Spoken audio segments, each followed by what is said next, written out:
impecable. Vamos a comenzar entonces.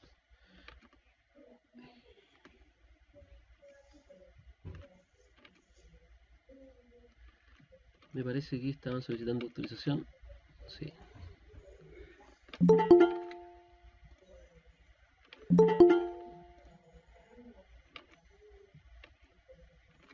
Listo. Vamos entonces a hablar de los artefactos de Scrum. ¿Qué son los artefactos de Scrum? Preguntarán algunos. Bueno, los artefactos de Scrum tenemos que hay tres principalmente. En base a todo esto se desarrolla todo lo que es la metodología de Scrum, ¿ya?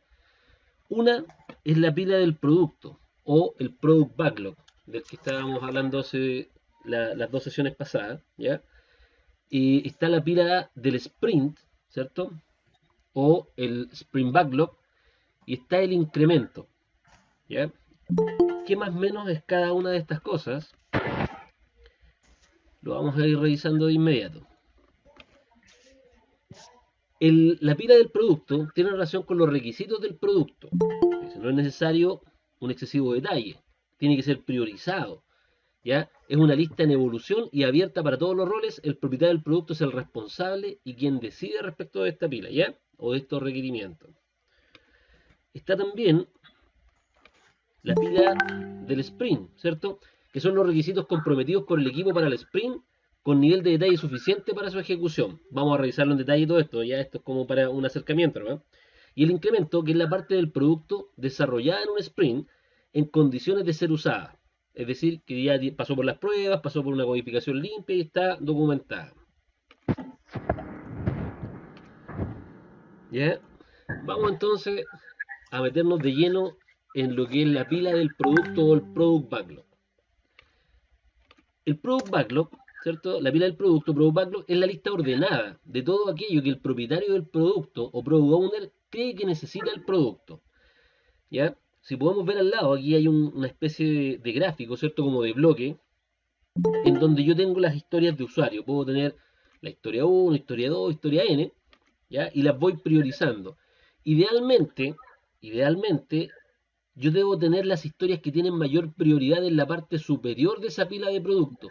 Imagínense que esto fuese un Excel, ¿ya? Un Excel, y yo voy a empezar a agregar las tareas necesarias y las voy ordenando de tal forma que las que están en la parte superior tienen la mayor prioridad y las que están en la parte inferior tienen la menor prioridad, ¿ya? Y esta pila de producto, el dueño de esta pila es el Product Owner, ¿ya? Aquí vamos a seguir leyendo. Dígame. Claudio, perdón que interrumpa. Lo que pasa es que tengo una compañera que está esperando que la acepten. Se llama Andrea Rubio. No sé si podría chequear, por favor. No está acá, acá lo estoy viendo todo, no tengo ninguna petición en... ¿No se habrá conectado a otra, a la 2 o a la 1? Dice, no, te conectaste a la de hoy día, ¿cierto, Andreita? Supongo que sí. Déjame llamar y volver a conectar. Porque no tiene ninguna petición tuya. Sí, no tengo petición. Por ejemplo, hoy me llegó una de Mario. Ah, vale. Okay. No gracias, Claudio, perdón. Sí, no te preocupes, puede que esté en la tercera. O sea, que esté en otra reunión. Ok. Apenas se conecte, la autorizamos. Ahí está, Andrea Rubio, ¿cierto? Sí, Andrea Rubio. Ahí se conectó. Ya. Cualquier cosa me avisan, no hay ningún problema. Ya. Decíamos, es el inventario de funcionalidades, mejoras, tecnología, corrección de errores, que deben incorporarse al producto a través de los sucesivos sprints. Vamos a ver después qué es lo que es el sprint, ¿ya? Representa todo aquello que espera el cliente, los usuarios y en general los interesados, que por lo general son los stakeholders, ¿cierto? Los patrocinadores de nuestro proyecto, quienes nos están pagando por desarrollar algo, ¿ya? Todo lo que suponga un trabajo que debe realizar el equipo debe estar reflejado en esta pila, ¿ya? Estos son algunos de los ejemplos posibles de entrada de la pila de un producto. Por ejemplo, ofrecer a los usuarios consulta de las obras publicadas, reducir el tiempo de instalación del programa, ofrecer una consulta de una obra a través de una API web. ¿Ya? En general, cualquier tarea que nosotros tengamos, ya que esté para poder realizar dentro de nuestro producto, dentro de lo que nuestra célula ágil va a hacer, es parte del sprint, perdón, del Product Backlog, ¿ya? Y el dueño, como decíamos, es el Product Owner. ¿Dudas hasta ahí? Este es el levantamiento de requerimiento, ¿no es cierto? Claro, esto, por ejemplo, si hacemos nosotros el homólogo a lo que es la administración ágil, o sea, perdón, el tradicional de proyecto, este sería como el levantamiento de los requerimientos. Y cuando nosotros, por ejemplo, teníamos el, no sé, RF01, el requerimiento funcional número 1, y salía el detalle de lo que se quería, esto es más o menos parecido. Puede ser el homólogo al otro lado. Es decir, oye, necesitamos,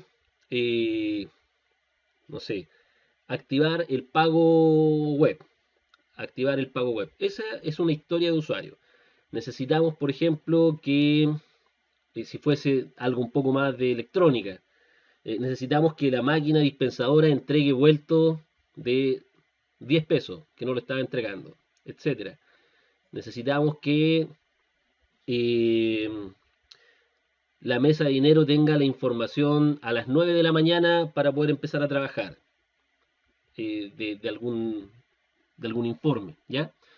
Esas son un poco las historias de usuario. Vamos a ver que las historias de usuarios tienen cierta complejidad, ¿ya? Me refiero a que no es tan solo un título de una canción, tiene que tener una cierta estructura, un cierto esquema, ¿ya? Por lo tanto, la pila del producto nunca se da por completada. Eso quiere decir que por ejemplo, si yo tuviese un Excel o un listado de tareas, ¿cierto? Eso está en constante cambio. ¿Por qué? Porque como el mercado, recordemos que los proyectos ágiles son para entornos altamente complejos, ¿cierto? Con alto grado de incertidumbre. Por lo tanto, cuando yo estoy desarrollando algo, en el camino puede que hayan cambios legislativos, cambios sociales, un montón de tipos de cambios. Por lo tanto, esa pila de producto, lo que hoy día para mí es prioridad, mañana puede no serlo y voy bajando la prioridad de esa pila del producto o de esa historia de usuarios dentro de la pila del producto, ¿ya? Y así sucesivamente. Además se van incorporando nuevas funcionalidades de repente, por ejemplo, con este tema del estallido social, muchas prioridades que estaban en el extremo inferior de la pila de producto pasaron a ser principales y prioritarias hoy día. Por ejemplo, no sé, Call Center no tiene habilitado la inhibición de la huella, o lo que decíamos ayer, la inhibición de la huella para solicitar una cuenta corriente en el banco. Entonces yo ahora no le puedo pedir a los clientes que pasen, y era algo que a lo mejor teníamos hace meses ahí, pero que nunca tenía prioridad. Hoy día pasa a ser prioritario. ¿Por qué? Porque como los clientes no pueden asistir a las sucursales, yo necesito que eso se haga de una forma digital. Y no puedo exigirle la huella digital, por lo tanto ahora tengo que inhibirla. Ahora pasa a ser una historia prioritaria. Y así se va moviendo el Product Backlog.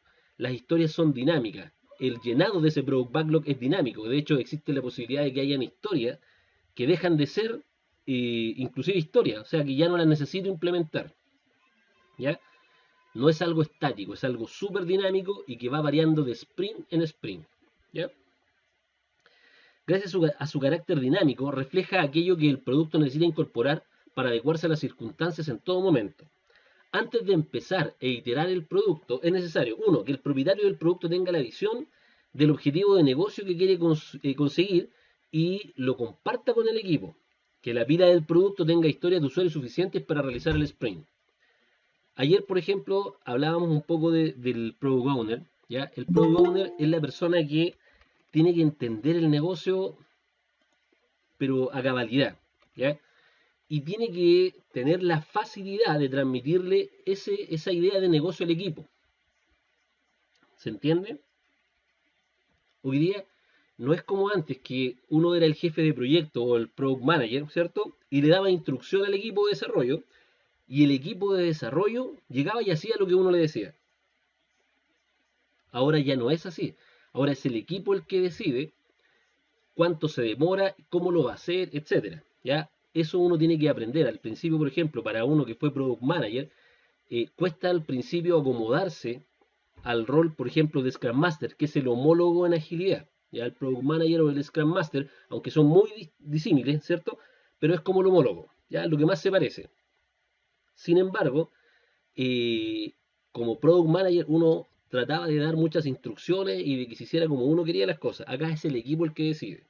Uno trata de ser un intermediario entre el negocio y el equipo, pero es el equipo el que decide, ¿ya? Y el propietario del producto debe tratar de transmitirle al equipo la real intención de la historia que estamos haciendo. Por ejemplo,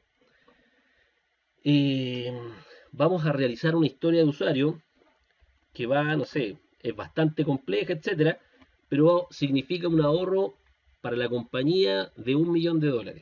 Entonces, el personal del equipo, la persona del equipo, ¿cierto?, entiende cuál es la importancia de esa tarea.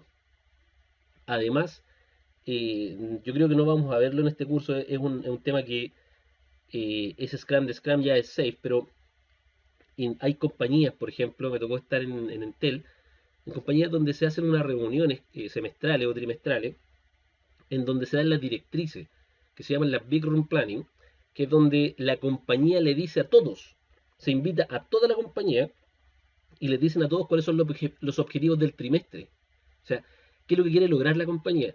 Por lo tanto, uno como célula, cuando le llega una historia de usuario, uno toma eso y dice, y lo compara con la Big Room Planning y dicen, oye, esto que me estás pidiendo, está orientado dentro de lo que quiere el directorio, la compañía, seguir adelante, porque no lo veo que esté en la ruta de los tópicos que salieron en la Big Room Planning. Y el Product Owner podría decir, chuta, ¿sabes qué? Tienes toda la razón, lo vamos a sacar de carpeta por ahora, para este trimestre o este semestre, y vamos a agregar algo que realmente esté en virtud de lo que la compañía quiere para este trimestre, ¿ya? O sea, el equipo está súper comprometido con las tareas que quiere la compañía, y el Product Owner es el encargado de transmitirle eso al equipo, ¿ya? El propietario del producto, o el Product Owner, mantiene la pila ordenada por la prioridad de los elementos, siendo los más prioritarios los que contienen mayor valor al producto, o por alguna razón resultan más necesarios y determinan las actividades de desarrollo inmediatas. El grado de concretación de las historias de usuario en la pila del producto debe ser proporcional a la prioridad. Las de mayor prioridad deben tener un nivel de detalle suficiente para poder descomponerse en tareas y pasar al siguiente sprint. Los elementos de la pila del producto que pueden ser incorporados a un sprint se denominan preparados o accionables, y son los que pueden seleccionarse en la reunión de planificación del sprint. ¿Se entendió eso? ¿Dudas?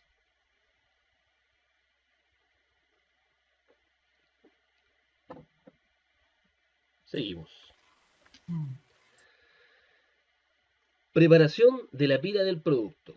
Se denomina preparación o grooming, ¿cierto?, de la pila del producto, las actividades de priorización, detalle y estimación de los elementos que la componen.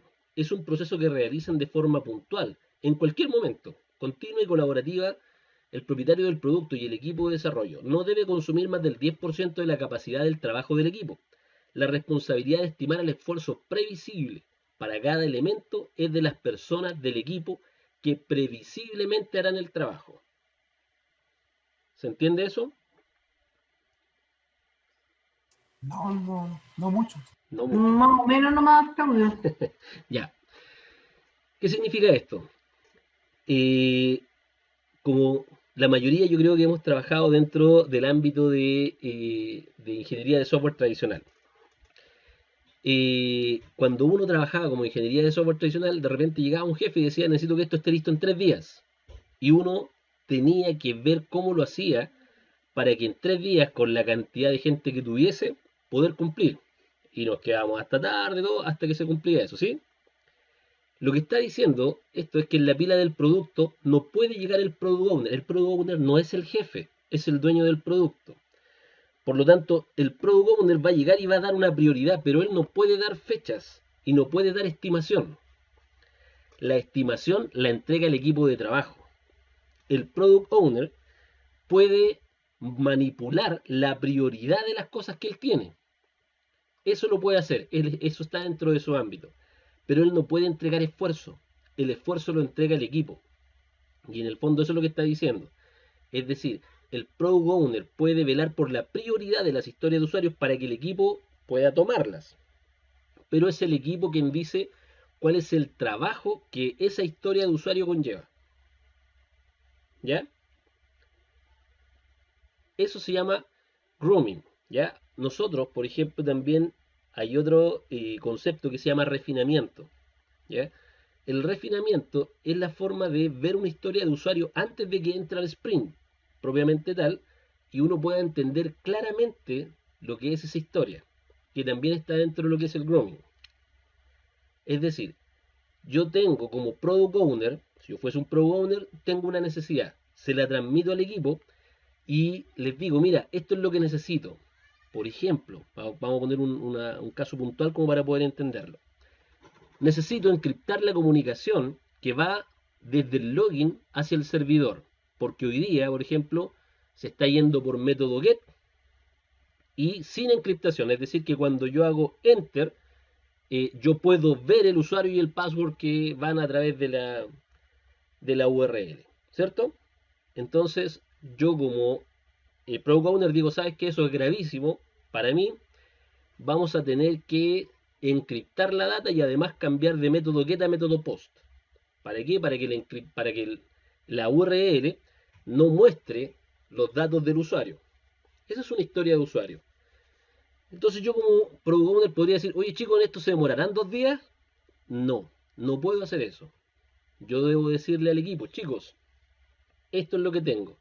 El equipo lo va a revisar, va a analizar qué significa cambiar el método de invocación, ¿cierto? De get a post, y va a también analizar qué significa hashear, y va a analizar el equipo, cuál es el tipo de hashing que va a hacer, si va a ser un SHA-256, un SHA-512, si va a ser un triple D, etcétera. Eso lo decide el equipo, y en virtud de lo que el equipo decide cómo lo va a hacer, le entregan una fecha y dicen, mira, ¿sabes qué? En realidad nos vamos a demorar 3 días en hacer esto.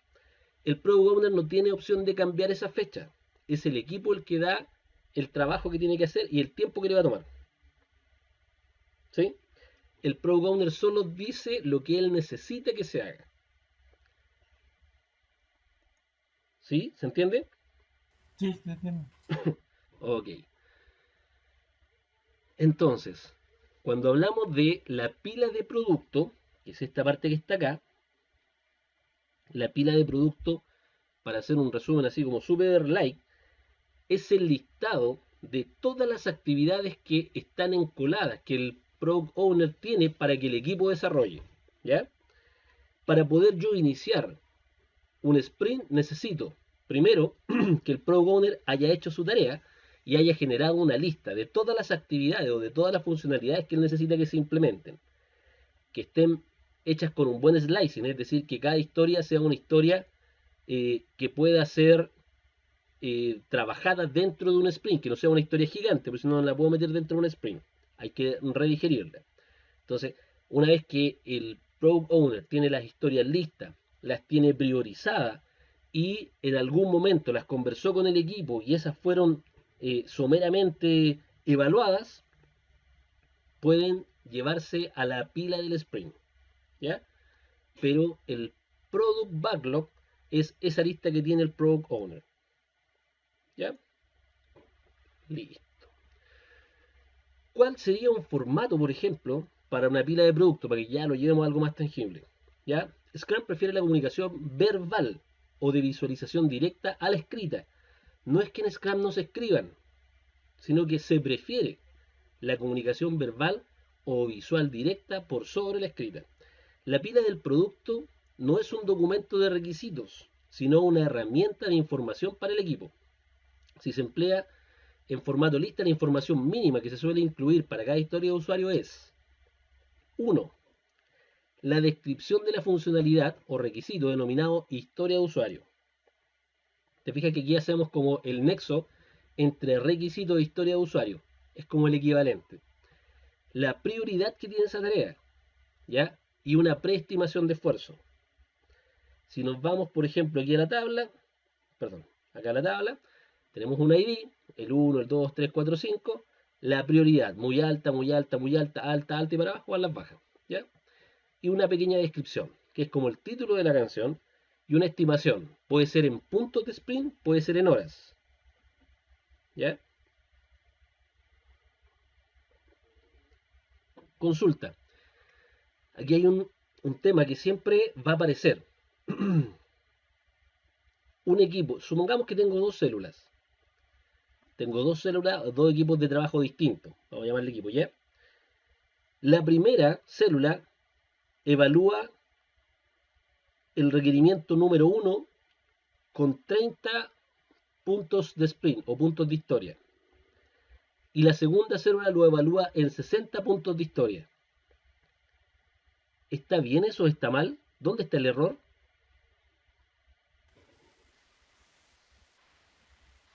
Yo creo que no hay error en eso porque cada célula tiene sus propios desarrolladores y desarrolladores que son más buenos, otros que son más malos. Y, bueno, no malos, son más...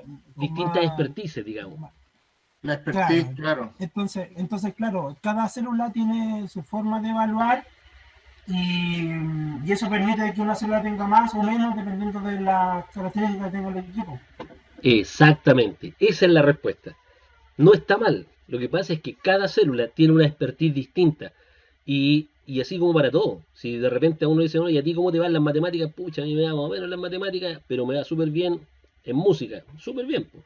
¿Y a ti cómo te va la música? No, más o menos nomás. Entonces, esto es lo mismo, cada persona tiene sus distintas,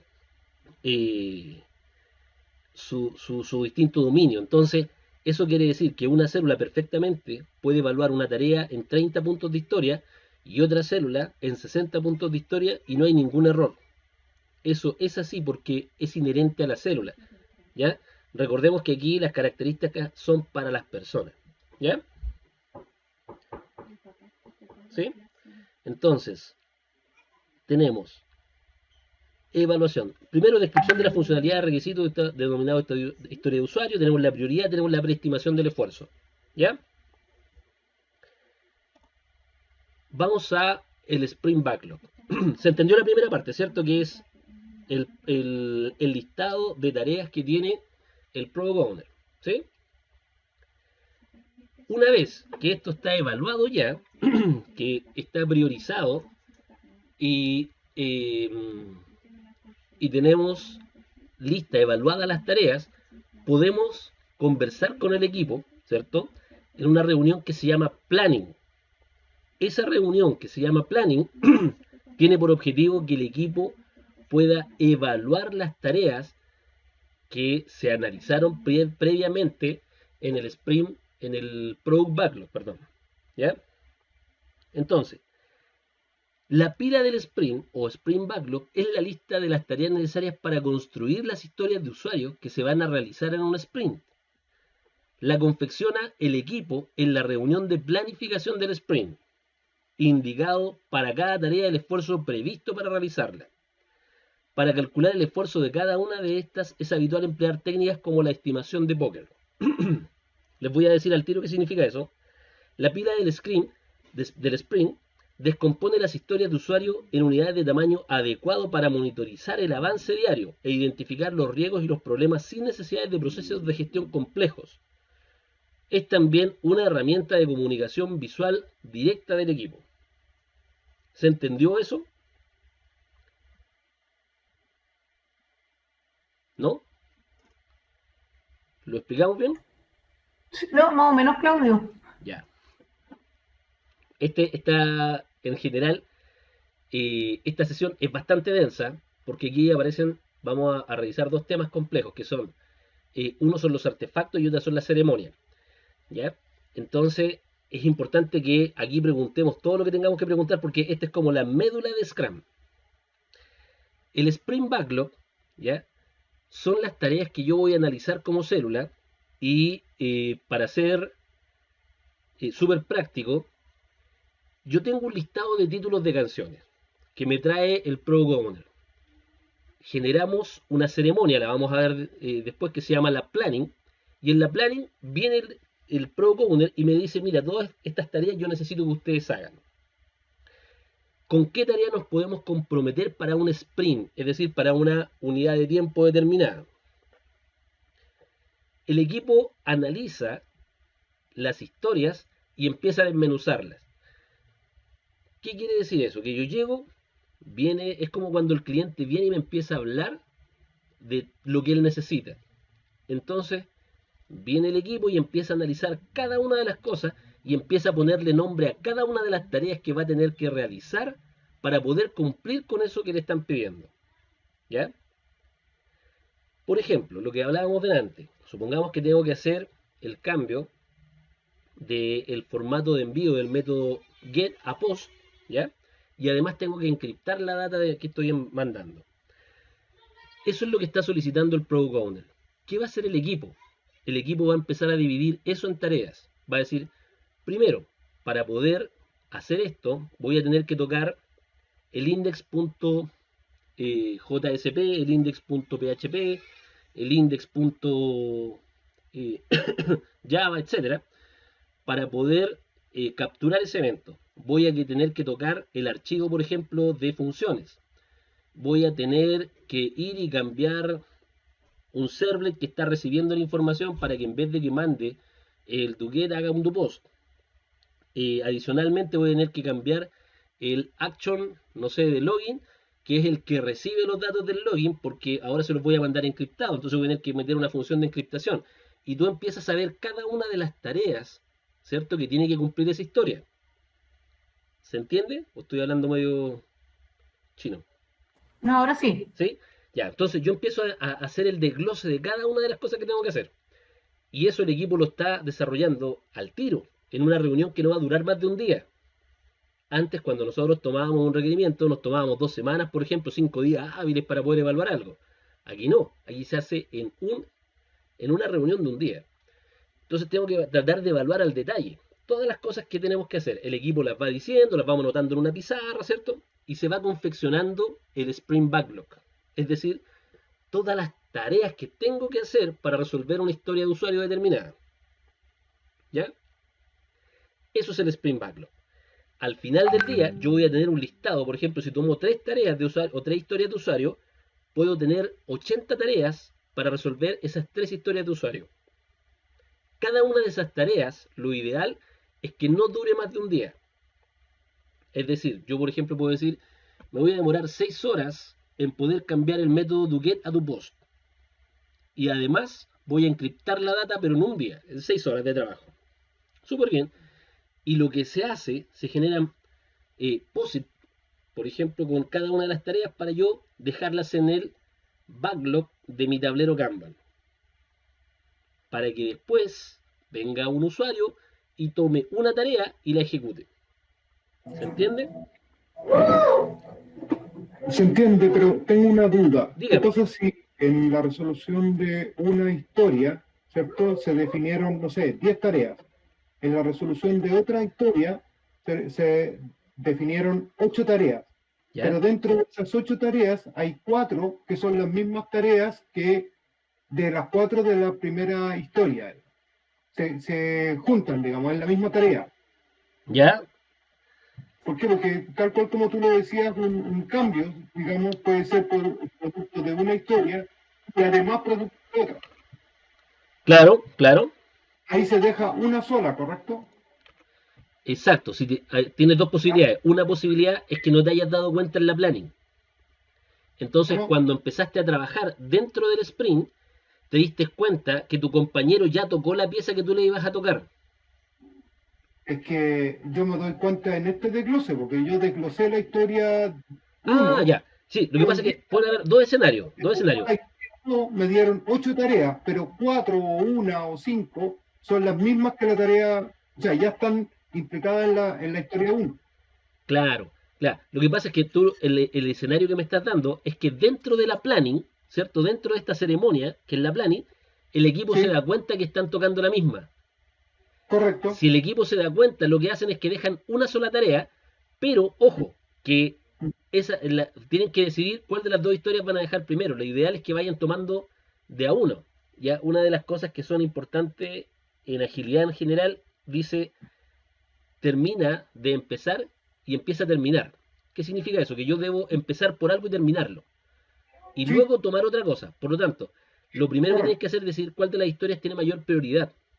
Y una vez que decidiste cuál de esas 2 historias donde tenías choque de componentes tiene mayor prioridad, entonces tienes que desarrollar la primera y no puedes empezar la segunda, o no puedes tomar tareas de esa segunda historia hasta que hayas terminado la primera, porque si no te va a generar un problema con el choque de piezas. Justamente, o sea, la pieza, digamos, o en este caso la tarea, se debiese dejar como unitaria, ¿cierto? No debería estar duplicada de partida. Exacto, no se puede duplicar. Y se deja asociada a la historia que tenga mayor prioridad. Exacto. Y se saca de la historia en la cual tenga menor prioridad. Exacto, así es. Porque cuando desarrolle la segunda historia, esa parte ya va a estar terminada. Sí, ya va a estar hecho. ¿Ya? Ahora, según lo que hemos visto, las prioridades de la historia también son dinámicas y pueden ser susceptibles de cambio. Así es. O sea, podemos dejarla en la historia 1 y resulta que después cambió la prioridad y se fue con mayor prioridad a la otra historia y ahí tenemos que hacer el cambio de la pieza, ¿correcto? Exacto. Ahora, ¿quién decide la prioridad, ese cambio de prioridad? El product owner. El product owner. Pero el equipo puede influir en ese cambio de prioridad. ¿Perdón? Pero el equipo puede influir. Por ejemplo, lo que tú me dijiste. Si el equipo en coordinación con el equipo. Claro, el equipo. Exacto. Esa es la respuesta correcta. En coordinación con el equipo. Como equipo. Exacto. Y el product owner es parte del equipo. Exacto, así es. En la planning están todos juntos. En la planning, en la ceremonia, debe participar el Product Owner y el equipo. Así es. El Scrum Master no es obligatorio, pero como Scrum Master debería estar ahí. Pero no es necesario que esté el Scrum Master para que se presente la planning. Entonces, cuando tú estás en la planning y te das cuenta que evaluaste una historia, sacaste las tareas, después estás evaluando la historia 2 y te das cuenta que hay choque de piezas entre la historia 1 y la historia 2, y te das cuenta que lo que tenías que hacer en la historia 2 también lo estás haciendo en la historia 1, conversas con el Product Owner y le explican. Porque el Product Owner, fíjense que el Product Owner por lo general va a ser un comercial. Por lo general. No siempre, o no vamos a tener la suerte que nos toque una persona técnica, por lo tanto, nosotros le vamos a decir, oye, tenemos choque de componentes, no va a entender nada. Entonces hay que explicarle al Product Owner qué es lo que es. Después de un par de sprints va a entenderlo. Pero al principio, cuando esto está empezando, es complejo para el Product Owner entender la parte técnica. ¿Ya? Entonces, el equipo debe poder explicarle al Product Owner cuál es la problemática técnica, en palabras súper sencillas, las más que pueda, para que él entienda y pueda priorizar una o la otra tarea. ¿Ya? Pero súper bien, súper bien. Hagan preguntas nuevas porque ahí vamos aprendiendo. ¿Y cuál es el artefacto en este caso? Porque hemos hablado de la ceremonia, ¿cierto? Hemos hablado el Sprint Backlog, pero ¿cuál es el artefacto? Todavía no me queda claro qué es un artefacto. El artefacto, ya, mira, vamos a volver acá al principio. Los artefactos son la pila del producto, en el fondo es lo físico, es lo tangible, lo que yo puedo ver, ¿ya? Yo puedo ver la pila de producto porque, supongamos, te lo voy a decir así súper burdamente, es un Excel que está pegado en la pared. Ahí está la pila del producto. La pila del sprint son POSIT, por ejemplo. Me voy a adelantar un poquito, creo que tengo acá. No sé si lo puedes ver. El Kanban. El Kanban, exacto. Entonces, ¿dónde yo reflejo mi pila del sprint? Acá. Yo en pendiente, cuando hice las tareas, ¿cierto? En la planning, yo generé un montón de POSIT. Todos estos POSIT que están acá salieron de la pila, o sea, salieron de la planning, ¿ya? Que es una ceremonia. Salieron de la planning y yo los dejo en este artefacto que es mi Kanban, o la pila del sprint, que es como se le llama técnicamente. Pero mi Kanban es el que lo refleja, ¿ya? Esto es un artefacto, porque esto es una herramienta que yo estoy usando para poder generar mi trabajo. Lo mismo el Product Backlog, que es la herramienta que tiene el Product Owner para priorizar sus temas. ¿Sí? Ok, gracias. ¿Quedó claro, cierto? ¿Se entendió bien? Sí, perfecto. Listo, por eso tenemos la pila del producto, la pila del sprint, y vamos a ver después el incremento. Ya. Leímos y espero que se haya entendido bien lo del Sprint Backlog. Luego vamos a ver cuáles son las condiciones para que se genere el Sprint Backlog. ¿Ya? Realizar de forma conjunta, se realiza de forma conjunta por todos los miembros del equipo. Cubre todas las tareas identificadas por el equipo para conseguir el objetivo del sprint. Solo el equipo la puede modificar durante el sprint. Solo el equipo. Las tareas demasiado grandes deben descomponerse en otras más pequeñas. Perdón, que en ningún caso pueden tener un tamaño tal que necesiten más de un día de trabajo. ¿Se entiende por qué? Sí, es porque la revisión se hace en la daily y es en diaria. Exacto, entonces yo me puedo atrasar máximo un día y lo voy a anotar en la daily del día siguiente, cuando esté conversando con el equipo me diga, ¿sabes qué? No pude hacer lo que me comprometí ayer. Entonces ahí el Scrum Master debe decir, ¿por qué no? ¿Cuál fue tu impedimento? Y tratar de sacar ese impedimento.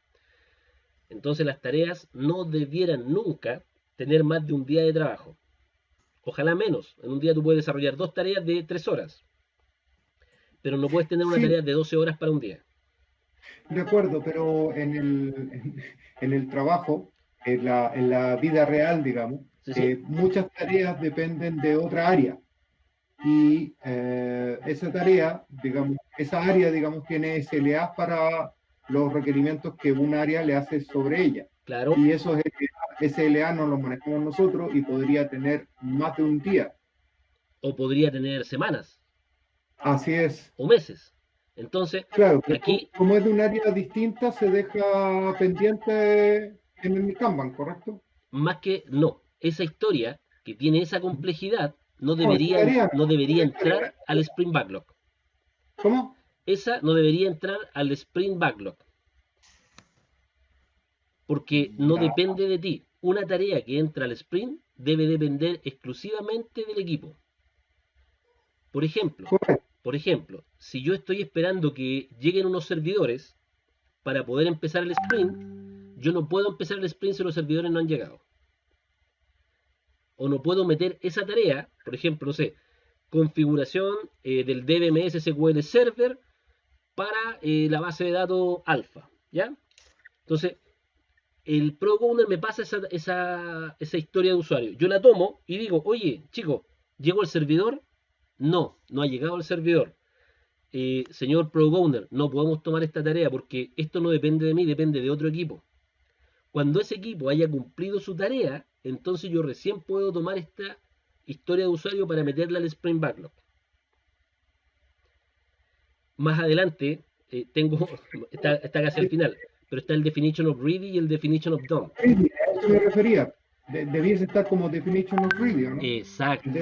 Exacto. Ahora, el Definition of Ready va cambiando de acuerdo a nuestra experiencia, es decir, en la medida que nos van pasando estas cosas, como la que tú dices, nosotros vamos tomando y las vamos agregando al Definition of Ready. O sea, ¿qué tareas puedo tomar? Ayer, por ejemplo, hablábamos de qué pasa si mi desarrollo, en mi historia de usuario, dependo de un web service que tiene que hacer un tercero. Yo en estricto rigor no debería tomar esa tarea hasta que ese web service esté en producción. Porque si yo tomo esa tarea, el equipo que está al otro lado me va a impactar a mí y no voy a poder salir y voy a tener un bloqueo que no depende exclusivamente de mi equipo. Correcto, pero sigo con la duda. O sea, esa tarea debiese entrar casi cuando esté lista. Exacto. Porque depende de otra, digamos, de otra área. Nosotros no la metemos hasta que esa área me diga que está lista, entonces entra en el campo de ese día y sabe que está lista. Exacto. A nosotros, por ejemplo, nos ha pasado varias veces que el equipo se compromete, el otro equipo dice, estimado, la próxima semana va a estar el servidor. Pasó cualquier cosa y el servidor se demora un mes en estar y tomaste esa tarea y después te afecta en tu scoring de proyecto. O sea, en tu scoring en el board down, porque no puedes terminar esa tarea. Y eso va en contra de lo que tú te comprometes. Entonces después, cuando hacen la retrospectiva, que la vamos a ver también, cuando hacen la retrospectiva dicen, ¿saben qué, chicos? No deberíamos tomar este tipo de cosas. Y se lo explican al Product Owner por qué no deberían tomarla. Y una vez que se lo explican al Product Owner, él lo entiende, lo dejan como anotado para que sea visible en el Definition of Ready. Para que cada vez que el Product Owner quiera meter una tarea dentro del sprint, él revise el Definition of Ready y vea si esa historia cumple con todas las condiciones del Definition of Ready. Si no, no puede entrar. Porque, Claudio, dígame. si el Product Owner te da el sprint y el equipo se da cuenta, tú lo puedes rechazar, ¿no es cierto? Le pueden decir, oye, no lo vamos a tomar. Claro, para eso es el Definition of Ready. Recordemos que en agilidad todo tiene que ser un acuerdo entre todos. Entonces, el Product Owner, si está tratando de meter algo que el equipo sabe que no es factible lograrlo, el equipo no se compromete. El equipo actúa en base a un compromiso. Entonces el equipo dice, ¿sabes qué? Si tú querés que yo lo abordo. Pero yo no me voy a comprometer a tenerlo listo. O sea, no lo voy a considerar dentro de mis horas. Le puedo dedicar horas, pero no es un compromiso mío de que yo te lo entregue terminado al final del sprint. Perfecto. ¿Ya? Entonces, si tú no lo entregas, está bien porque tú nunca te comprometiste. Como equipo tú no te comprometiste porque sabías cuán difícil era que esa tarea no estuviese terminada. Entonces, a ese tipo de cosas nosotros le llamamos spike. No lo tengo acá, pero le llamamos spike. Es decir, voy a tomar algo, pero si puedo terminarlo, lo termino. Si no, no lo termino, pero no me comprometo a entregártelo. ¿Para qué? Para que finalmente Mercado ni el Product Owner lo estén esperando al final del sprint. ¿Podría salir? Okay. Sí, podría salir, pero también podría no salir. No, yo me refiero un poco por desconocimiento del Product Owner, porque como tú dices que a lo mejor él no tiene mucho bagaje, por ejemplo, se puede equivocar. No, pero es que hay que explicárselo, porque, por ejemplo, lo que yo te digo, ¿qué pasa si me dicen, ya necesitamos tener la configuración de un DBMS SQL Server? Al final del sprint necesita montarlo. Entonces yo pregunto, chicos, ¿llegó el servidor para poder montarlo? No. Entonces no puedo tomar esta historia hasta que el servidor haya llegado. Y eso yo se lo puedo explicar al Product Owner, decirle, ¿sabes qué, Juanito? Yo no puedo tomar esta historia porque el servidor, fíjate, el servidor no ha llegado. Y nos ha pasado en otras veces que se comprometen a que va a llegar la otra semana, y no llega, y al final nos vamos a comprometer porque al final es el Product Owner el que va a tener que ir a dar la cara por eso. Entonces él lo va a entender perfectamente. Cuando tú le digas, ¿sabes qué? Yo te estoy avisando ahora que esto puede que no esté porque probablemente no llegue. Si esto pasa, tú tienes que ir a explicar. El equipo no va a explicarle a nadie, es el Product Owner. Entonces, tú vas a tener que ir a explicar que el otro equipo se demoró y todo, y que no es una responsabilidad de nosotros. Entonces, es mejor decírselo antes. Si tú se lo dices, cuando pase, él va a asumir el riesgo. Si él dice, no, chiquillos, démosle nomás, está bien, el equipo puede decir, ya, nosotros lo tomamos, pero no nos comprometemos. Y él tendrá que dar explicaciones si es que el servidor no llega y yo al final del sprint no puedo tener el servidor configurado. Ya, ¿Ya? Tú nombraste los spike, ¿correcto? Claro. Y esos también se utilizan porque estamos viendo que somos equipos, ¿cierto? Multidisciplinarios. Claro. Pero hay muchas veces en que como estamos abordando un proyecto y justo toca una tarea que nadie del equipo conoce, ¿ya? O requiere de alguna capacitación, no sé, en una nueva tecnología o en algo específico. Eso también se anotan como spike, ¿no? Exacto, claro. Yeah. Eso tú podrías tomarlo como un spike, es decir, ¿sabes qué? Yo voy a revisar, si logro saber cómo se hace y lo puedo hacer, te lo entrego. Si no, no me comprometo, porque no sé si lo puedo llegar a hacer o no. Yeah, todas esas tareas que tenemos la duda, por ejemplo, por cambio de tecnología. Nosotros, nos pasó, de hecho, estábamos trabajando con Cloudera, con Power BI, y nos dicen, ¿sabes qué? De ahora en adelante no utilicen más Power BI, tienen que evaluar ahora los desarrollos con Tableau. Oye, pero no conocemos Tableau. Chuta, entonces podemos comprometernos, pero en un Spike, hacer un análisis, hacer una POC, una prueba de concepto de qué significa conectar Cloudera con Tableau y ver si eso nos funciona y si nos satisface, y después te digo si es que me comprometo o no. Pero podría ser un Spike inicial como para determinar si puedo y si entiendo esa tecnología nueva y si puedo hacer lo mismo que hacía con la otra y que es lo que requiere el cliente con esta otra nueva tecnología. ¿Ya? ¿Sí? Sí, gracias. ¿Sí? Ok. Listo. Condiciones. Estábamos viendo las condiciones. Se realiza de forma conjunta por todos los miembros del equipo. Se identifican todas las tareas. Solo el equipo la puede modificar. El tamaño debe ser absorbible por el equipo. Debe ser visible por todo el equipo. Y dónde trabaja el equipo. Formato de soporte, tablero físico o pared, ¿cierto?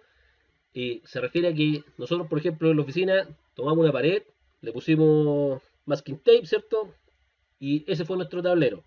Y en la pared pegamos nuestros POSIT, donde están las tareas que necesitamos hacer, ¿ya? O eventualmente la empresa podría tener un tablero, una especie de una pizarra, donde se trabaja este tema, ¿ya? Podría también llevarse en una hoja de cálculo. No es lo ideal siempre en agilidad es que el tema esté visible, ¿ya? Que exista el tablero, que se haga el Kanban y que las tareas estén en el Kanban para que cualquiera que pase las vea. ¿Ya? Podría ser una hoja de cálculo o alguna herramienta colaborativa o de gestión de proyectos. Por ejemplo, Jira, Kanban Flow o algún otro. ¿Ya? Y para iniciar, yo recomiendo siempre que no se empiece con herramientas digitales, sino que sea el tablero físico. Cuando ya el equipo está súper acostumbrado a trabajar sobre el tablero físico, podremos migrar a herramientas más digitales. Pero ideal es que siempre sea físico. ¿Sí? Siempre esté esto. En la pared, al lado de usted, en una ventana, no sé dónde esté, pero que esté visible. El incremento. ¿Qué es el incremento? El incremento es la parte del producto producida en el sprint y tiene como característica el estar completamente terminada y operativa, en condiciones de ser entregada al cliente. No se deben considerar como incremento a prototipos, módulos o submódulos ni partes pendientes de prueba o integración. Idealmente en Scrum, cada elemento de la pila de productos se refiere a una funcionalidad entregable, no a trabajos internos del tipo diseño de la base de datos. ¿Ya? Se produce un incremento en cada iteración, cada sprint debe lanzar un incremento. Sin embargo, ¿cierto? Es una excepción frecuente que en el primer sprint se suele denominar sprint 0, ¿ya? Cuando tiene objetos del tipo contrastar la plataforma, el diseño, que resultan necesarios para comenzar algunos proyectos e implican un trabajo de diseño, desarrollo de prototipos para contrastar las expectativas de la plataforma o tecnología que se va a emplear, teniendo en cuenta esta excepción habitual. El incremento en la parte del producto realizada en un sprint potencialmente entregable a producción, terminada y probada. ¿Sí? ¿Está claro eso o hay dudas? No, ok. ¿Ya? Todo sprint, por decirlo así, todo sprint debe tener incorporado un paso de producción. Termina un sprint y ese sprint debe tener elementos que pueden salir a producción o potencialmente deben salir a producción. El sprint tiene que contemplar hasta las pruebas, que era lo que decíamos ayer. Debe estar listo, probado. Todo, si el cliente me dice paso a la producción, yo llego y lo paso. Yo no tengo que decir, no, es que sabéis que tengo que hacer pruebas. No. Cuando yo termino el sprint, eso debe estar testeado ya. Y ese es el incremento. En el fondo, el incremento es el resultado de cada sprint. ¿Se entendió? Sí. Listo. Sí, lo que veíamos al principio, el incremento es la diferencia entre lo que había antes de empezar el sprint y lo que se terminó teniendo, digamos, una vez terminado el sprint. Exacto, eso es el incremento. Es una nueva funcionalidad que debe aportar valor al producto.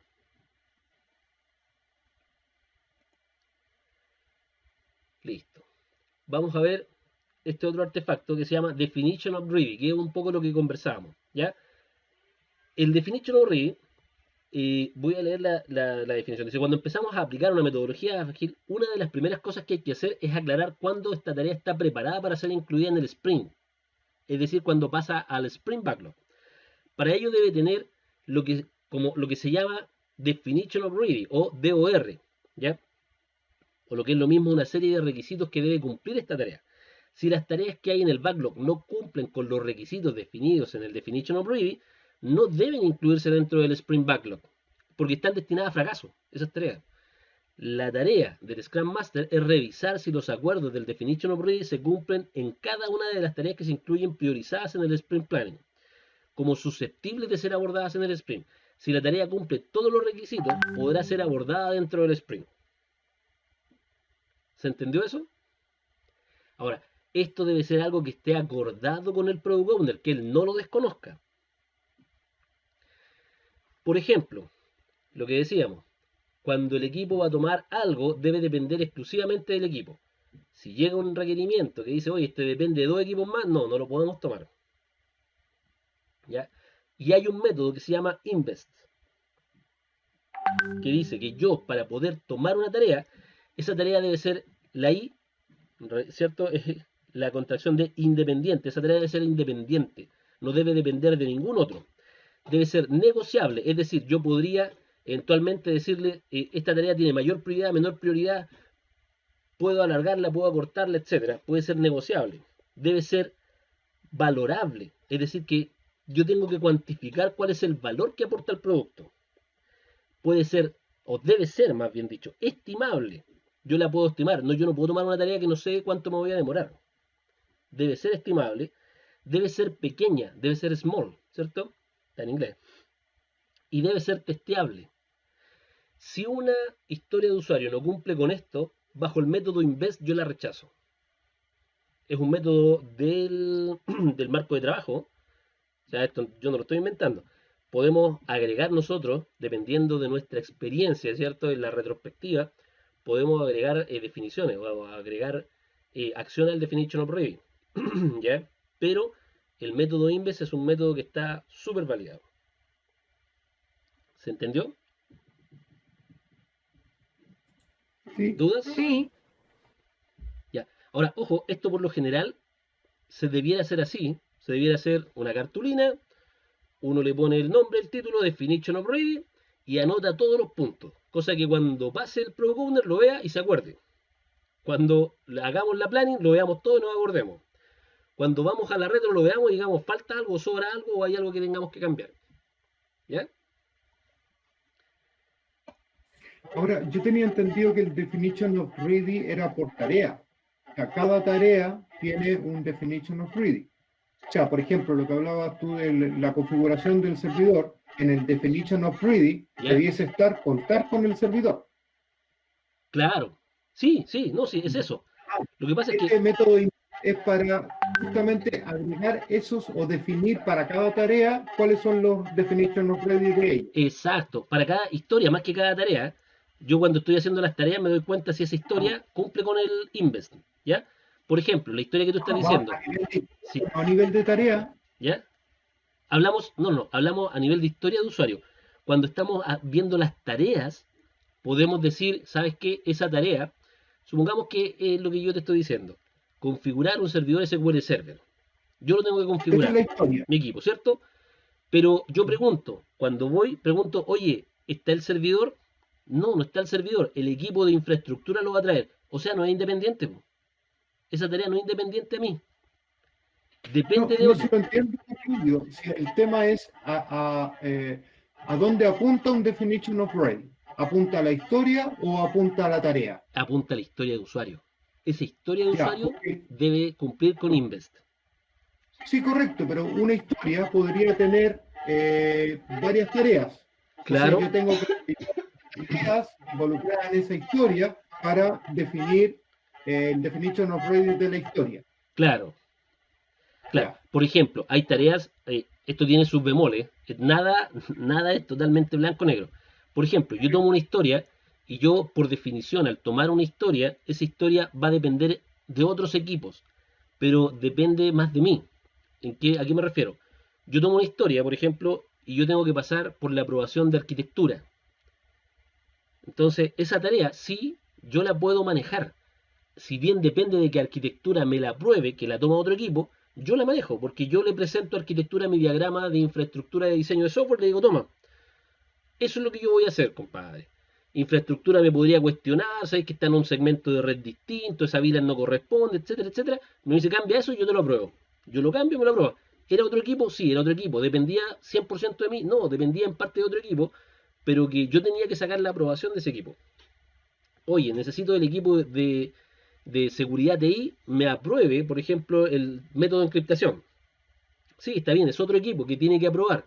Y es un equipo exógeno a mi equipo, a mi célula. Pero yo manejo eso. Yo voy, yo le presento, yo converso, hago las reuniones con ellos, y eso lo incluyo. Y si me piden modificaciones, me van a pedir modificaciones, yo las hago y les entrego hasta que me aprueben el proceso. ¿Ya? Pero lo que no es negociable es que hay una tarea que no tiene nada que ver, que yo no puedo manejar, que no depende de mí. Por ejemplo, la compra del servidor depende de adquisiciones, no de la célula. Entonces ya eso yo no lo podría tomar. No es una tarea independiente. Claro, la tarea ahí es hacer la solicitud y verificar la solicitud, pero no la compra en realidad. Exacto, entonces ahí tú podrías negociar con el PROCON y decir, ¿sabéis qué? Dividámosla en la compra, nosotros generamos la gestión y todo para que se mande a comprar el servidor y paramos la tarea ahí. Esa es mi tarea. Y después cuando el servidor llegue, yo tomo y configuro el SQL Server. ¿Ya? ¿Quedó claro el definition of ready, cierto? Yes. Listo. Nos vamos entonces al definition of done. El definition of done es un acuerdo también entre caballeros de qué va a significar una tarea terminada. Esto también se acuerda con el Product Owner. En el fondo, es decir, el Product Owner me dice, oye, ¿cuándo una tarea está terminada? Acordémoslo. ¿Ya? Cada equipo de Scrum tiene su propia definición, pero la definición de hecho puede ser una simple lista de actividades, comentarios de codificación, prueba unitaria, documento de diseño, etc. O simplemente una serie de acuerdos que agregan valor verificable y demostrable al producto. Es un entendimiento compartido de lo que significa que una tarea está terminada. Con el Definition of Done, el equipo puede centrarse en lo que debe ser completado con el fin de construir software o completar una determinada tarea. Además, se usa para evaluar cuándo se ha terminado el trabajo sobre un incremento de producto. ¿Ya? Esto lo abordamos con el Product Owner, con mercado. ¿Ya? Es decir, si yo tengo una tarea y esa tarea pasó los test unitarios, pasó la revisión de código, pasó los criterios de aceptación, pasó los test funcionales, pasó los test no funcionales y el Product Owner me la aceptó, entonces yo digo esta tarea pasó a done. Mientras no cumpla con esos requisitos, yo no puedo decir que la tarea está lista. Puedo haber desarrollado, terminé el desarrollo, bien, está listo, a ver, espérate, deja revisar el Definition of Done. ¿Pasaron los test unitarios? No, no hicimos test unitarios, no está listo. Oye, terminamos de desarrollar, ¿se hizo la revisión de código? No, no está listo, porque no cumple con el Definition of Done. ¿Ya?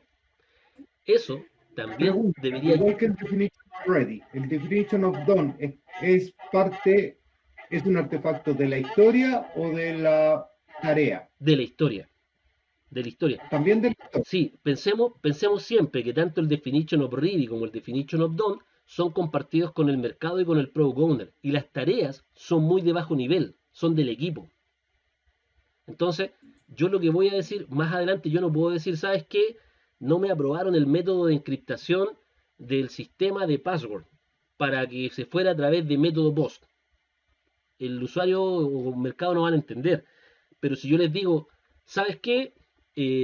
No puedo cambiar la seguridad del login, que fue lo que me pediste, porque tengo problemas técnicos. Esa es la historia de usuario, no las tareas asociadas a esa historia. Entonces, cuando hablamos con el Product Owner y con mercado, siempre tenemos que hablar de la historia, no de las tareas. Las tareas las hablamos entre el equipo. Y las historias de usuario con el Product Owner y las hablamos con mercado. Cuando vamos a presentar la review, tampoco podemos hablar de tareas. Tenemos que hablar de historia de usuario, porque la historia de usuario es el título que ellos le pusieron. ¿Sí?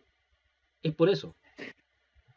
Sí, ¿y dónde entran aquí? Porque ahí dice aceptar o aceptación de los criterios. ¿Se refiere a los criterios de aceptación o no? Claro, los criterios de aceptación. ¿Y esos están definidos también a nivel de la historia? Podría eventualmente haber un criterio de aceptación en la historia. Podrían haber criterios de aceptación a nivel general, ¿ya?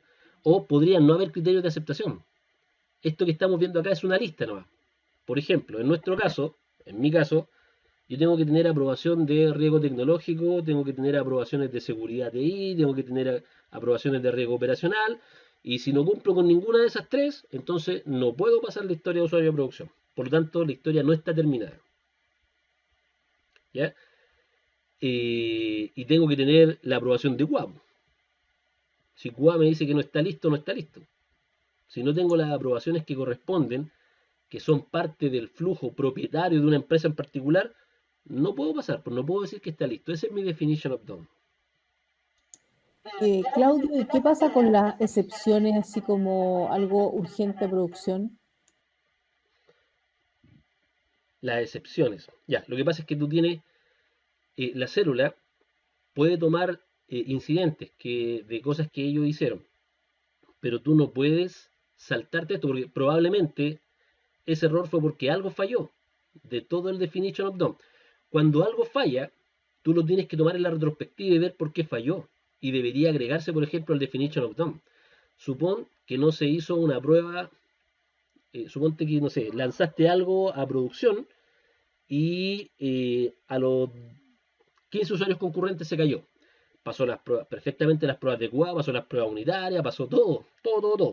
Pero cuando tuviste 15 usuarios concurrentes se cayó. ¿Qué deberíamos poner, por ejemplo, en el definition of done? Si nos damos cuenta que se cayó por saturación, deberíamos poder agregar, si tú me preguntas a mí, dentro del definition of done, unas pruebas de estrés. Claro. Entonces, Estrés, ya, deberíamos decir, ¿sabes qué? Hay que agregar al definition of done pruebas de estrés. Pero espérame, ahí tenemos una dicotomía. ¿Por qué? Porque las pruebas de estrés, yo tengo entendido que no se hace ninguna tarea que no esté definida. Por lo tanto, si no definimos que habían pruebas de estrés, estas no debiesen haberse realizado.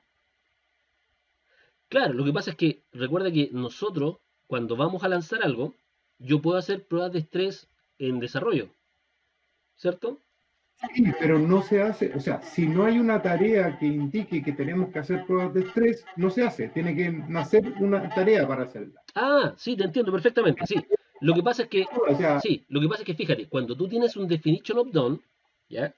Tú tienes un definition of done, tus tareas se ven impactadas por ese definition of done. Es decir, cuando yo, claro. por ejemplo, lo que pasa en nuestro caso particular, yo tengo una serie de tareas que están predefinidas. Por ejemplo, reunión con arquitectura, para que me aprueben. Reunión con riesgo tecnológico, para que me aprueben. Reunión con seguridad TI, para que me aprueben. Reunión con riesgo operacional, para que me aprueben. Por cada historia de usuario yo tengo que pasar por eso. ¿Ya? Certificado, revisar la certificación y obtener el certificado de QA. Tengo 5 tareas que por tarea que yo tenga, tengo que hacerlas sí o sí. Perdón, por historia de usuario que tenga, tengo que hacerlas. Entonces, yo tomo una historia de usuario y ya sé que tengo 5 tareas que son obligatorias. Algún miembro del equipo las tiene que hacer, pero hay que hacerlas.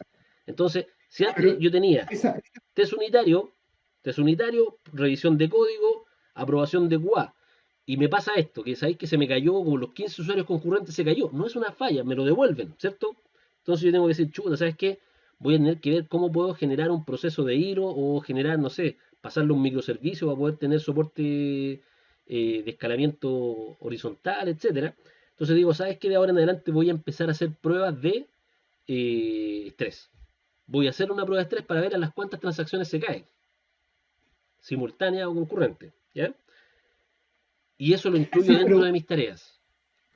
Pero, claro, ahí uno lo incrementa, pero el tema es que, según lo que yo entiendo, es nosotros como equipo, no debemos hacer ninguna tarea que no haya sido definida. Exacto. Por lo tanto, no, está bien. Si nosotros no definimos una tarea de evaluación o de certificación de estrés, no debiésemos realizarla. Exacto, no, pero está bien. Fíjate que tú la primera vez no lo hiciste y te caíste.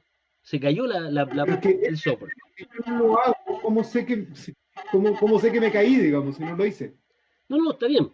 Tú te caíste la primera vez, ¿cierto? Y te volvió esa historia dentro de un sprint, te volvió como incidencia. Tú la tuviste que tomar, ¿ya? Y de alguna manera la vas a tener que resolver. ¿Ya? Te vas a dar cuenta dentro de tomar esa incidencia, porque ya no es una tarea, es un incidente. Te llegó un incidente, toma prioridad 0, tienes que resolverlo. Te llegó, lo empiezas a resolver, te das cuenta que fue por saturación, ¿ya? Usuarios concurrentes. Entonces, yo veo, no sé, dejo eso en un microservicio, lo distribuyo en servidores, escalo de forma horizontal, no se cayó.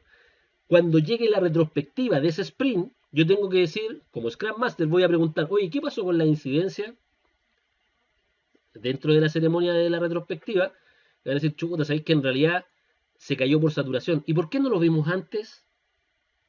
Esa es la tarea del Scrum Master. Chuta, es que sabéis que no hicimos una prueba de estrés. ¿Creen ustedes como equipo que necesitamos hacer pruebas de estrés cuando, no sé, en la historia sea de transaccionalidad? Sabes que sí, cada vez que la historia sea transaccional vamos a tener que hacer una prueba de estrés y asegurarnos que por lo menos lleguemos a los 100 usuarios concurrentes. Impecable. Y ahí tomamos el definition of done y agregamos al final realizar prueba de estrés. Por lo tanto, para el siguiente sprint yo ya sé que esa tarea la tengo que tomar. Recordemos que todo esto es dinámico. El definition of read, el definition of done es dinámico y en virtud de nuestra experiencia vamos llenando el definition of read y el definition of done. Entonces, la primera vez estaba bien, yo no lo tenía como tarea. El Product Owner me va a preguntar, y yo le digo, ¿sabéis qué? Lamentablemente con el equipo no sabíamos, no nos dimos cuenta y todo, ahora tuvimos este error, aprendimos. Por lo tanto, funciona la mejora continua. Y ahora en el próximo sprint nosotros vamos a empezar a incluir los test de estrés. Mejora continua. ¿En cuánto? En 2 semanas, 3 semanas. Eso es. Claudio, Dígame. te doy dando un caso real que me pasó hoy día. Okay. Por ejemplo, tenemos un poco de metodología ágil allá y estábamos haciendo las pruebas listas para cerrar el QA y la persona me dice, no te preocupes tanto si ya está en producción. Entonces le dije, pero ¿cómo si todavía nos certificamos nosotros? No, es que se pasó a producción porque era una orden. Ahí no estamos saltando todos los protocolos de ágil, ¿no es cierto? Claro, ahí por ejemplo, yo entiendo, en instituciones, por ejemplo, grandes, de repente se necesita, o sea, no es que se necesite, sino que alguien tiene la autoridad para poder hacerlo. ¿Y por qué lo hace? Porque tiene la autoridad para hacerlo. Está bien, pero lo hace bajo su responsabilidad. El equipo no puede comprometerse ahí a entregar algo de calidad si tomaron tu desarrollo que no está certificado y lo pasaron directamente a producción. ¿Ya? O sea, ahí el Product Owner y el Scrum Master no pueden hacerse responsables de eso. O sea, tienen que decir, ¿sabes qué? Esto se saltó todos los conductos regulares. Esto ya no es agilidad. Esto básicamente no es nada, ni siquiera es proyecto, porque tampoco pasó por QA. Entonces, esas decisiones siempre van a estar, siempre tenlo por seguro que siempre va a haber alguna decisión que te van a decir, ¿sabes qué? Arréglalo al tiro y lo pasamos sin certificación.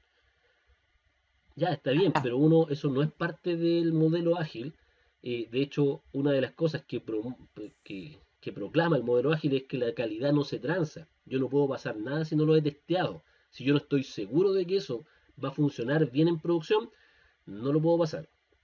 Ahora, distinto, por ejemplo, es que tú me digas, ¿sabes qué? Lo que pasa es que se tomó esta decisión, pero no hay problema porque nosotros tenemos Jenkins. Y si bien el usuario o el equipo lo desarrolló súper bien, trabajó en Jenkins, y como Jenkins tiene ambiente de desarrollo, QA, testing, preproducción y producción, y hasta preproducción esto funcionó espectacular, pero no lo revisó el QA, y tomaron el paquete de compilación de Jenkins y lo subieron a producción, no hay un problema.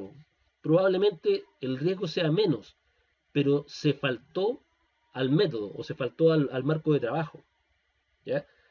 Pero lo que bajaste fue el riesgo, en ningún caso el método. Ahora, si no tenías ambiente homologado, si desarrollaste directo en tu máquina todo y lo pasaron directamente a su producción, el que toma el riesgo tiene que asumirlo después. Asumir, ya, ok. Ahora, en ese punto de vista, el proyecto continúa, se sigue probando hasta que se termina el proyecto como tal. Uno debería terminar la historia de usuario como corresponde, porque supón que esto lo subieron, nosotros empezamos el QA y detectamos un error. Ya sabemos que va a llegar de vuelta eso. Lo corregimos y después lo pasamos como que fuese normal. Pero la persona que tomó la decisión asumirá su decisión. Nosotros como equipo debemos siempre entregar un software de calidad. ¿Sí? Ok, sí. Y se llaman decisiones de gerencia. Sí, muchas veces. Ahora, uno lo entiende, ¿ya? Uno tiene que también tener el tino de entender que los gerentes están en una situación en la que de repente les exigen que esa cuestión tiene que pasar ya. Ya, uno está bien, uno entenderá. Pero yo no me puedo hacer cargo de eso. Como Product Owner, como Scrum Master, no me puedo hacer cargo de esas decisiones. Si lo hizo el gerente bajo su autorización, está bien, por algo está ahí y él tomará las acciones que correspondan y las responsabilidades que correspondan. Lo que no puede ser es que después esa responsabilidad la dañen al equipo. ¿Ya? Y se deja escrito también eso, ¿no? Claro. Sí, claro. De hecho, el caso más notable de esa historia fue lo que pasó con el Apolo 13, si mal no recuerdo. Que tuvieron un problema y se iban a morir. Y el equipo de desarrollo inventó que podían conectar un montón de cosas, desarmar unos componentes y hacer un respirador, digamos, para que los astronautas no se murieran. Y lo hicieron así sin haberlo testeado y sin probado porque no tenían tiempo para ello. Afortunadamente funcionó, digamos, y pudieron retornar a la Tierra sano y salvo. Claro. Pero fíjate que la responsabilidad a veces es grande. A veces hay cosas que son súper insignificantes dentro del desarrollo de software, pero cuando, por ejemplo, lo que tú estás diciendo, que involucra vidas humanas, no testearlo, es complicado, es complicadísimo. O sea, en el desarrollo de software eso es lo bueno que tiene. A lo más perdimos plata, pero vida es un poquito más complejo. ¿Ya? Depende del software. Claro. El software, por ejemplo, que controla un ventilador artificial y ya se dio el problema ético. Claro. Ahora, por un ventilador artificial controlado por un software. Chuta. Claro, ahora, depende de las condiciones que estén. Si estamos dentro de un proceso normal, todo debería ser probado. O sea, sobre todo si es un tema tan delicado como lo que tú dices, un ventilador, debería pasar por todas las pruebas. Por, no sé, cortes de energía, sistema, retoma de proceso en caso de reinicio. Todo ese tipo de cosas tiene que ser probado y testeado. ¿Ya? Oye, chicos, no sé qué les parece. Se nos alargó bastante el tema porque nos falta el último artefacto. Yo terminaría acá porque venían después las ceremonias. Las ceremonias las podemos dejar para mañana, ¿les parece? Sí, por favor. Listo. Ok. Porque se nos pasó un poco la hora. Y lo último que quiero revisar es el contrato social. No sé si muchos saben de esto, pero muchos equipos trabajan en el contrato social. ¿Qué significa el contrato social? Son acuerdos de equipo, ¿ya? Que se utilizan para que todos nos llevemos bien y se dejan expresados también como en un tablero que estén visibles. Uno los puede dibujar en una cartulina y los va pegando ahí, y también son dinámicos. Entonces, por ejemplo, en estos dos casos están composite. ¿Por qué? Porque yo podría sacar contratos sociales o acuerdos sociales de equipo o agregar más, que son parte de los artefactos que podemos utilizar, ¿ya? Por ejemplo, ¿qué acuerdos de equipo tenemos? Puntualidad. Por ejemplo, llegar a las reuniones de forma puntual. Castigos, por ejemplo, por llegar atrasado a la daily. Castigos me refiero a, no sé, ¿sabes qué? 500 pesos, que nosotros lo hemos hecho, o un café, no sé, por llegar atrasado a la daily, y eso después lo utilizamos el viernes para ir a comer entre todos. ¿Ya? Cosa que los premios y los castigos siempre sean en virtud de potenciar la relación entre las distintas personas que están trabajando en el equipo. Pero los acuerdos, por ejemplo, de equipo son para que nos podamos llevar bien. Fíjense en los acuerdos de acá: puntualidad, estar unidos, ser un equipo, transferir el conocimiento, o sea, dediquemos un tiempo a transferir conocimiento, motivación, estar motivados entre nosotros, motivarnos, un objetivo común, focalizar el objetivo, transparencia, ser comunicativo, meticulosos, ¿ya? Ser proactivo. Estos son acuerdos sociales que deben estar estipulados por el equipo, acordados con el equipo, y deben estar pegados en un tablero, ¿ya? Por ejemplo, acá hay otro que dice delimitar bien las historias. No influencias externas, paraguas sound, ¿cierto? Ordenar historias por prioridad, limitar el work in progress, no aceptar historias que no estén claras. Son acuerdos de trabajo, ¿ya? Esto se desarrolla aquí tal cual como dice acuerdos de equipo. Uno le pone contrato social o acuerdos de equipo o working agreements, ¿cierto? Y quedan estipulados. Y esto se va llenando cada vez después de las retrospectivas. Uno ahí va tomando acuerdos. ¿Por qué? Porque uno dice, ¿qué fue lo malo que hicimos? Mejorémoslo. Y de esas mejoras salen los acuerdos de equipo o el contrato social. ¿Ya? Ya pues, chicos. Súper. Ya. Ya pues. Gracias, Claudio. Mañana seguimos entonces con las ceremonias de Scrum. ¿Les parece? Vale. Gracias, Claudio. Ya, pues, Muchas chicos, gracias. Un abrazo, cuídense. Muchas gracias. Chao, chao. Luego. Gracias, chao. Gracias, nos vemos mañana. Chao, Chao, chao. Feliz noche a todos. Chao.